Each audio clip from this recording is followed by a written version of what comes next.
Welcome back friends. আজ যে মুভির এক্সপ্লেনেশন আপনাদের কাছে নিয়ে এসেছি তার নাম নিরু। মালায়ালম ভাষায় নির্মিত এই ছবিটি কিছুটা দৃশ্যম ছবিরও মনে করাবে। একটা অন্ধ মেয়েকে একটা অচেনা ছেলে এসে বলাৎকার করে, তো ওই অন্ধ মেয়েটা কিভাবে ন্যায় বিচার পায়, কিভাবে সে তার বলাৎকারের প্রতিশোধ নেয়, সেই নিয়ে এই মুভি। তো সময় নষ্ট না করে শুরু করা যাক এই মুভির কাহিনী। মুভির শুরুতেই আমরা সিআই পলকে দেখতে পাই। একটা বাড়ি থেকে ফোন এলে সে কেসটা কি জানার জন্য তার টিমকে নিয়ে ওই বাড়িতে যায়। ওই বাড়িতে এসে পল সবার স্টেটমেন্ট নেয়, বাড়ির লোকেদের কিছু প্রশ্ন জিজ্ঞাসা করে। আসলে ওই বাড়িতে সারা নামের এক অন্ধ মেয়ের কেউ বলাৎকার করেছে।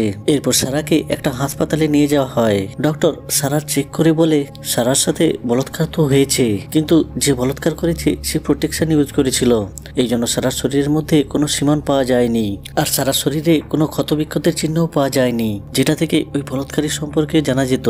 এরপর সিআই পল সারার স্টেটমেন্ট নেয়, কিন্তু এখন বড় প্রশ্ন হলো এই অন্ধ মেয়েটা তার বলাৎকারীকে কিভাবে চিনবে। পরের দিন সারা সিআই পলকে তার বাড়িতে ডেকে একটা মাটির স্ট্রাকচার দেখায়। মানে আসলে সারা মাটি দিয়ে খুব ভালোভাবে মানুষের স্ট্রাকচার বানাতে পারত।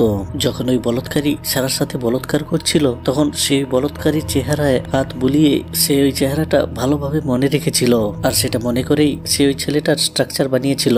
সারার বাবা মোহাম্মদ সিআই পলকে বলে, স্যার এই ছেলেটাকে আমি কালকে দেখেছিলাম, গতকাল এ আমাদের বাড়িতে এসেছিল আমাদের প্রতিবেশী বিনোদের ব্যাপারে জিজ্ঞেস করার জন্য। তো পল বিনোদকে জিজ্ঞাসাবাদ করার জন্য তার বাড়িতে যায়। তো বিনোদ পলকে বলে ওর নাম মাইকেল, ও আমার বন্ধু, ওর বিয়েতে ইনভাইট করার জন্য ও আমার বাড়িতে এসেছিল, আর আসলে ও মুম্বাইয়ে থাকে। তো পল মাইকেলের অ্যাড্রেস নিয়ে তাকে মুম্বাই থেকে ধরে আনে। এরপর পুলিশ সারাকে পুলিশ স্টেশনে ডাকে, আর মাইকেলের সাথে আরো কিছু ছেলেকে দাঁড় করিয়ে সারাকে বলে তার বলাৎকারীকে চিনতে। সারা যখন মাইকেলের চেহারায় হাত দেয় সে চিনতে পেরে যায় যে এই তার বলাৎকারী ছিল। আর আগে সে মাইকেলকে এক জোরে থাপ্পড় মারে। সারা মাইকেলকে শনাক্ত করায় পল মাইকেলকে রিমান্ডে পাঠিয়ে দেয়। সারার পরিবারের ব্যাপারে বলতে গেলে ওর পরিবারে ওর বাবা আর মা ছিল, কিন্তু ওর বাবা মোহাম্মদ ওর আসল বাবা ছিল না। সারার আসল বাবা সারার ছোটবেলাতেই মারা গেছিল। এরপর সারার মা মোহাম্মদকে বিয়ে করে। আর ঘটনা হলো মোহাম্মদও আগে বিয়ে করে নিয়েছিল, তার দুই ছেলেও আছে, কিন্তু ওদের মধ্যে অশান্তি হলে সে তার স্ত্রী আর দুই ছেলেকে ছেড়ে সারা আর তার মায়ের সাথেই থাকতে শুরু করে। মোহাম্মদের প্রথম স্ত্রী আর তার দুই ছেলে মোহাম্মদকে খুব ঘৃণা করত।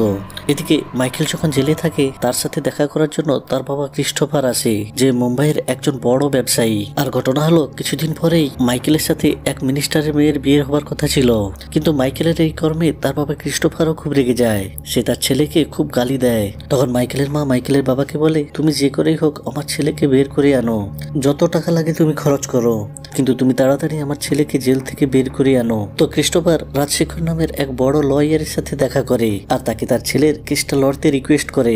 রাজশেখর ক্রিস্টোফারকে বলে, প্রথমে আমরা সারা আর ওর পরিবারের সাথে কথা বলে এটাকে সেটেলমেন্ট করার চেষ্টা করব, আর আশা করি ওরাই সেটেলমেন্ট মেনে নেবে। আসলে রাজশেখর আগেই এই কেসটার ব্যাপারে একটু খোঁজ খবর নিচ্ছিল, সে মোহাম্মদের সম্পর্কে বেশ কিছু কথা জানতে পেরেছিল। তো রাজশেখর মোহাম্মদের দুই ছেলেকে ডেকে বেশ ভালো অ্যামাউন্ট টাকা অফার করে, আর এই কেসটাকে রফা দফা করতে বলে, মানে তারা যেন এই কেসটাকে আদালতে না নিয়ে যায়। তো মোহাম্মদের দুই ছেলে তো খুব লোভী ছিল, এই জন্য সহজেই তারা এই প্রস্তাবে রাজি হয়ে যায়। এরপর ওরা ওর বাবার কাছে গিয়ে বলে, বাবা এসব কেসের চক্করে পড়ার কোনো দরকার নেই, ওরা খুব বড় লোক, ওদের বিরুদ্ধে আমরা কোনোদিনও কেসে জিততে পারবো না, বরঞ্চ কোর্টে আমাদের পরিবারেরই বদনাম হবে।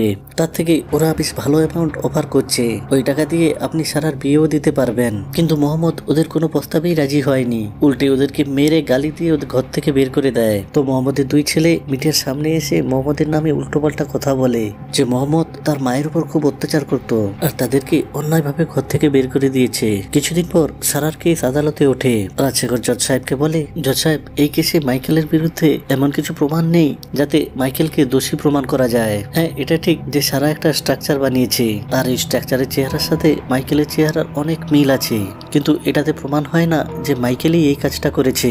আর এটা ছাড়া ওদের কাছে এমন কোনো প্রমাণও নেই যেটাতে প্রমাণ হয় যে মাইকেলই সারার বলাৎকার করেছে। তো আমি রিকোয়েস্ট করব আমার মক্কেল মাইকেলকে যেন বেল দিয়ে দেওয়া হয়। এরপর সারার লয়ার যখন বলার জন্য উঠে, সে মাইকেলের এগেনস্টে কোনো কথাই ঠিক করে বলতে পারেনি। রাজশেখরের যুক্তির এগেনস্টে সে কাউন্টার কিছুই করতে পারেনি। তো কোর্ট কোর্ট শুনানির পর মাইকেলকে বেল দিয়ে দেয়। সারা যখন এটা জানতে পারে যে মাইকেল বেল হয়ে গেছে, সে খুব ভেঙে পড়ে, এমনকি সে কেঁদেও ফেলে, খুব আফসোস করে যে সে কেন কেস করতে গিয়েছিল। কিন্তু সারার বাবা মোহাম্মদ তাকে সাহস দিয়ে বলে, আমরা এখনো কেস হারিনি, ওকে শাস্তি দেওয়ার জন্য আমরা শেষ পর্যন্ত লড়বো। মিডিয়াতেও এই কেস নিয়ে খুব আলোচনা হয়। পরের দিন রাজশেখর মাইকেলকে তার চেম্বারে ডাকে, আর ওই দিন অ্যাকচুয়ালি কি হয়েছিল তা সে মাইকেলের কাছ থেকে জেনে নেয়। রাজশেখরের মেয়ের নাম পূর্ণিমা, আর সেও একজন বড় লয়ার। তার বাবার কাছ থেকে সে যখন মাইকেলের আসল কাহিনী জানতে পারে তখন সে অবাক হয়ে যায়। সে তার বাবাকে বলে, এ তো একটা বড় ক্রিমিনাল, একে এক্ষুনি মেরে দেওয়া উচিত। কিন্তু কি ভাগ্য আমাদের, পেশার কারণে এখন এইসব ক্রিমিনালদের হয়েই আমাদের লড়তে হবে, আর এরা যে কোনো ভুল কাজ করেনি সেটা আদালতের কাছে প্রমাণ করতে হবে। পরের দিন মোহাম্মদ তার মেয়ের কেস লড়ার জন্য একটা ভালো উকিলের খোঁজ করতে থাকে। তখন সিআই পল তার সাথে দেখা করতে আসে। সে মোহাম্মদকে বলে, তোমার কাছে এখন অনেক উকিল আসবে তোমার মেয়ের কেস লড়বে বলে, কিন্তু তুমি ওদের ফাঁদে একদম পা দেবে না। ওগুলো আসলে রাজশেখরেরই পোষা উকিল, ওরা তোমার মেয়ের কেস নিয়ে ইচ্ছে করেই হারিয়ে দেবে। আমাদের এখন একটা ভালো সিনিয়র লয়ারকে খুঁজতে হবে। কিন্তু সারার কেস লড়তে কোনো সিনিয়র লয়ারই রাজি হচ্ছিল না, কারণ রাজশেখর অলরেডি সব সিনিয়র লয়ারকে বলেছিল তারা যাতে এই কেসটা না লড়ে। কিছু লয়ার মোহাম্মদের কাছে এসে বলে তারা সারার হয়ে এই কেসটা লড়তে যায়, তারা এই কেসটা ভালোভাবে স্টাডি করেছে আর তাদের কাছে অনেক প্রমাণও আছে, তারা সহজেই মাইকেলকে শাস্তি দিতে পারবে। আপনি একদম চিন্তা করবেন না, আমরা 100% এই কেসটা জিতবো। তখনই মোহাম্মদের পলের কথা মনে পড়ে যায় যে পল তাকে বলেছিল এইসব উকিলদের একদম বিশ্বাস করতে না, তো সেই উকিলদের কেসটা দিতে মানা করে দেয়। এরপর আমরা আহানা নামের এক মেয়েকে দেখতে পাই। কয়েক বছর আগেও সে সেকশন কোর্টে এজ এ ক্লার্ক হিসেবে কাজ করত, কিন্তু কোনো এক কারণে সে তার চাকরিটা হারিয়ে ফেলে। এখন সে ওই লয়ারদের ছোটখাটো কাজ করে দেয়। তো সিআই পল আহানার সাথে দেখা করে তাকে বিজয় মোহনের ব্যাপারে জিজ্ঞেস করে। তো আহানা সিআই পলকে বিজয় মোহনের কাছে নিয়ে আসে। আসলে কয়েক বছর আগে বিজয় মোহনও একজন বড় লয়ার ছিল, কিন্তু সে কিছু ভুল কাজ করায় বার কাউন্সিল তাকে সাসপেন্ড করে দেয়। এর সাসপেনশন অনেকদিন আগেই উঠে গিয়েছে, কিন্তু বিজয় মোহন আর প্র্যাকটিস করতে কোর্টে যায়নি। এখন সে কোর্টের জুনিয়র আর সিনিয়র লয়ারদের অ্যাডভাইস দিয়েই তার জীবন কাটায়। তো সিআই পল বিজয় মোহনকে রিকোয়েস্ট করে যাতে সে সারার কেসটা লড়ে, কিন্তু বিজয় মোহন তাকে সাফ মানা করে দেয়। সে বলে এই কেসটার জন্য আমি একদম সুটেবল নয়, তাছাড়া আমি অনেকদিন প্র্যাকটিসে যাইনি, আমি এই কেসটা কিছুতেই লড়তে পারবো না। কিন্তু আহানা অনেক জোর করে বিজয় মোহনকে সারার বাড়িতে নিয়ে আসে। বিজয় মোহন যখন সারার সাথে কথা বলতে যায় তখন তার মধ্যে আলাদা একটা কনফিডেন্স আসে। সে সারার মধ্যে একটা আগুন দেখতে পায়, প্রতিশোধের আগুন। সে তার বলৎকারীকে কোনো না কোনো ভাবে সাজা দিতে চায়। আমাদের দেশে খুব কম মেয়েই আছে যারা সাহস করে এসব কেস করতে এগিয়ে আসে, কিন্তু সারা অন্ধ হওয়া সত্ত্বেও সে ন্যায় বিচার পাওয়ার জন্য এই কেসটা করতে এগিয়ে এসেছিল। সারার মধ্যে এই হিম্মত দেখে বিজয় মোহনও এই কেসটা লড়তে রাজি হয়ে যায়। এদিকে আহানা মোহাম্মদকে বলে যে রাজশেখরকে কেন বার অ্যাসোসিয়েশন সাসপেন্ড করেছিল। কয়েক বছর আগে বিজয় মোহন জুনিয়র লয়ার হিসেবে রাজশেখরের কাছেই কাজ করছিল। ওই সময়েও রাজশেখরের যথেষ্ট দাপট ছিল, আর সে ওই আদালতের এক পপুলার উকিলও ছিল। তো ওখানে কাজ করতে করতেই বিজয় মোহনের সাথে প্রেম শুরু হয়। এই ব্যাপারটা রাজশেখর ঠিক মানতে পারেনি। অন্যদিকে বিজয় মোহনও প্রতিভার জোরে রাজশেখরেরই সামনে খুব গ্রো করে, একের পর এক সাফল্যের সিঁড়ি চড়তে থাকে। একটা কেসের জন্য বিজয় মোহনের কিছু ডকুমেন্টসের প্রয়োজন হয়, আর ওই সময় ওই সেকশন কোর্টে আহানা ক্লার্ক হিসেবে কাজ করত। ওই ডকুমেন্টগুলো খুব কনফিডেন্সিয়াল ছিল, কিন্তু আহানা ওই ডকুমেন্টসগুলো বের করে আনে, আর বিজয় মোহনকে বিশ্বাস করে তাকে এইসব ডকুমেন্টগুলো দিয়ে দেয়। কিন্তু বিজয় মোহন কোনোভাবে ওই ডকুমেন্টসগুলো হারিয়ে ফেলে, তাই এর শাস্তি স্বরূপ বার কাউন্সিল বিজয় মোহনকে সাসপেন্ড করে দেয়, আর সাথে সাথে আহানারও চাকরি চলে যায়। কিন্তু পরে জানা যায় যে রাজশেখরই ওই ডকুমেন্টগুলো চুরি করেছিল। সে বিজয় মোহনকে ওই আদালত থেকে বের করানোর জন্য তাকে ফাঁসিয়েছিল। এরপর রাজশেখর তার মেয়ে পূর্ণিমাকে নিয়ে দিল্লিতে চলে যায়, আর পূর্ণিমার সাথে একটা অন্য ছেলের বিয়ে দিয়ে দেয়, আর তারা দিল্লিতেই সেটেল হয়ে যায়। এত বছর পর মাইকেলের কেস লড়ার জন্য রাজশেখর আর পূর্ণিমা কেরালাতে আসে। এবার বিজয় মোহন যখন এই কেসটা স্টাডি করা শুরু করে তখন সে দেখে বেশ কিছু ডকুমেন্টস মিসিং আছে। এ ব্যাপারে জানার জন্য সে পলকে ফোন করে। পলও এটা জেনে খুব অবাক হয়। আসলে রাজশেখর তার সোর্সকে কাজে লাগিয়ে পলকে এই কেস থেকে বার করে দেয়। তার পোস্টে এখন অন্য এক অফিসার এই কেসের ইনভেস্টিগেশন করছিল, সেই এই ডকুমেন্টস গুলোকে গায়েব করে দিয়েছিল। যাই হোক, এরপর সারার কেসের হিয়ারিং এর ডেট আসে। অনেক বছর পর বিজয় মোহন আবার কোর্টের গণ্ডিতে পা রাখছিল। বিজয় মোহন ওই দিন যা কিছু ঘটেছে তা জজ সাহেবকে বলে। ওই দিন মাইকেল বিনোদের অ্যাড্রেস জানার জন্য সারার বাড়িতে এসেছিল। তখনই সে সারার পরিবারের কথা শুনতে পায় যে পরের দিন ওরা কোনো একটা বিয়ের অনুষ্ঠান অ্যাটেন্ড করতে যাবে, আর সারার বাড়িতে যে মেয়েটা কাজ করে সে একটু ব্যাংকে যাবে। মানে ওই দিন সারা বাড়িতে একা থাকবে। এই সুযোগে মাইকেল ওর বাড়িতে যায় আর সারার সাথে জঘন্য কাজ করে। এরপর রাজশেখর সারার মা বাবাকে ক্রস এক্সামিন করে। তারপর সে জজ সাহেবকে বলে, জজ সাহেব এই মোহাম্মদ সারার আসল বাবাই নয়, আর আমি জানতে পেরেছি এই মোহাম্মদের নজর সারার উপর ছিল। ও সুযোগ খুঁজছিল সারাকে বলাৎকার করার, আর ওই দিন মোহাম্মদ সেই সুযোগটা পেয়ে যায়। ওই সেদিন বাড়ি থেকে ফিরে এসে সারার সাথে বলাৎকার করে। অন্যদিকে সারার মাও পয়সার খুব লোভী ছিল। সারার মা জানতো এই কাজটা সারার বাবা করেছে, কিন্তু পয়সার লোভে সে সব দোষ মাইকেলের উপর চাপিয়ে দেয়। কারণ মাইকেল খুব বড় বাড়ির ছেলে, তাই এরা ভেবেছিল মাইকেলকে ব্ল্যাকমেল করে প্রচুর টাকা হাসিল করবে। আর আগেও এই পয়সার জন্যই সারার মা মোহাম্মদকে বিয়ে করেছিল, তাই এটা ওর কাছে নতুন কিছু নয়। এইভাবে রাজশেখর ওদেরকে ইমোশনালি ভেঙে দেওয়ার চেষ্টা করে। ওই দিন হিয়ারিং শেষ হলে বিজয়মোহন সারার সাথে দেখা করতে আসে। সে সারাকে বলে, রাজশেখর তোমায় নানাভাবে প্রশ্ন করে তোমাকে উত্ত্যক্ত করতে চাইবে, তোমাকে ইমোশনালি ভেঙে দেওয়ার চেষ্টা করবে। তো ওর ওই প্রশ্নের কিভাবে উত্তর দিতে হবে সেটা সে সারাকে ভালোভাবে বোঝায়। পরের দিন কোর্টে শুনানি শুরু হলে বিজয়মোহন সারাকে ওই দিনের ঘটনাটা বলতে বলে। তো সারা বলে, ওই দিন আমার মা বাবা একটা বিয়ের অনুষ্ঠানে গিয়েছিল, আর আমাদের কাজের মেয়েটাও একটা কাজে ব্যাংকে গিয়েছিল। আমি স্নান সেরে যখন বাথরুম থেকে বেরিয়ে আসি তখন আমার মনে হচ্ছিল এই বাড়িতে কেউ যেন একটা আছে। তখন মাইকেল হঠাৎ আমার কাছে চলে আসে আর সে আমার ড্রেস খুলে আমার সাথে বলাৎকার করে। আমি যখন চিৎকার করতে যাই সে আমাকে নানাভাবে ভয় দেখায়। তখন আমি ভয়ে চুপ করে যাই, কিন্তু আমি হাত দিয়ে ওর চেহারাটা ভালোভাবে মনের মধ্যে গেঁথে নিই। এইভাবে সে ওই দিন যা যা ঘটেছে তা জজ সাহেবকে বলে। এরপর রাজশেখর সারাকে ক্রস এক্সামিন করে। তাকে বলে, তোমার সৎ বাবা মোহাম্মদও তো তোমাকে অনেকবার ছুঁয়েছে না? আর অ্যাকচুয়ালি সারাকে এইসব কাদার স্ট্রাকচার বানানো তার বাবা মোহাম্মদই তাকে শিখিয়েছে। তখন সারা বলে, আমি বুঝতে পারি কে কোন উদ্দেশ্যে আমাকে ছুঁয়েছে, আমার মধ্যে এটুকু নলেজ আছে। সে জজ সাহেবকে বলে, জজ সাহেব আমার বলাৎকার আমার বাবা করেনি, ওই জানোয়ারটা আমার বলাৎকার করেছে।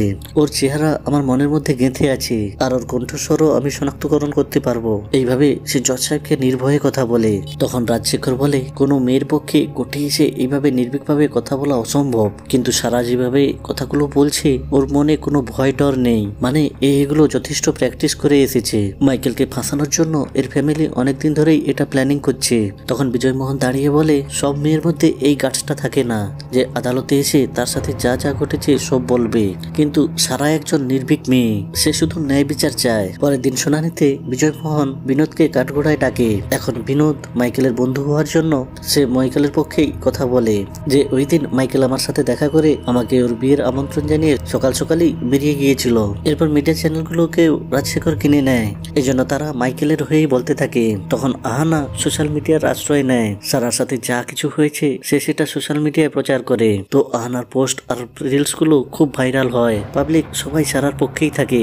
মাইকেলের সাথে যে মিনিস্টার মেয়ের বিয়ে হওয়ার কথা ছিল, সোশ্যাল মিডিয়ায় খবর দেখে সে মাইকেলের সাথে তার বিয়ে ভেঙে দেয়। এতে মাইকেল সারার পরিবারের উপর খুব রেগে যায়। রাতে সে তার কিছু বন্ধুকে নিয়ে সারার বাড়িতে আসে আর সারার বাবা মাকে খুব ধমকায়। সারাকে এসে বলে, বেশি বাড়াবাড়ি করলে তোর সাথে এমন কাজ করব যে সমাজে আর মুখ দেখাতে পারবি না, এখনো সময় আছে, এই কেসটা উইথড্র করে নে, না হলে এর ফলাফল ভালো হবে না। পরের দিন যখন রাজশেখর আর ক্রিস্টোফার এই ঘটনাটা জানতে পারে, তারা মাইকেলের উপর খুব রেগে যায় যে আমার সাথে পরামর্শ না করে এসব হাঙ্গামা করতে গেলে কেন, এই ঘটনা যদি জজ সাহেব জানতে পারে তাহলে তোমার বেল ক্যান্সেল হয়ে যাবে। যাই হোক, পরের হিয়ারিং এ রাজশেখর একটা অন্য কেসে ব্যস্ত থাকায় সে তার মেয়ে পূর্ণিমাকে ওই কেসটা হ্যান্ডেল করতে পাঠায়। বিজয়মোহন জজ সাহেবকে বলে, মাইকেল যদি বাইরে ঘুরে বেড়ায় সে সারা আর তার পরিবারের ক্ষতি করার চেষ্টা করবে, ওদেরকে দাবানোর চেষ্টা করবে। আমি রিকোয়েস্ট করব যাতে মাইকেলের বেলটা ক্যান্সেল হয়। তখন পূর্ণিমা বলে, সারা বা তার ফ্যামিলির কাছে এমন কিছু প্রমাণ নেই যাতে প্রমাণিত হয় যে কালকে মাইকেলই ওর পরিবারের উপর অ্যাটাক করেছিল। আর সত্যি বিজয়মোহনের কাছে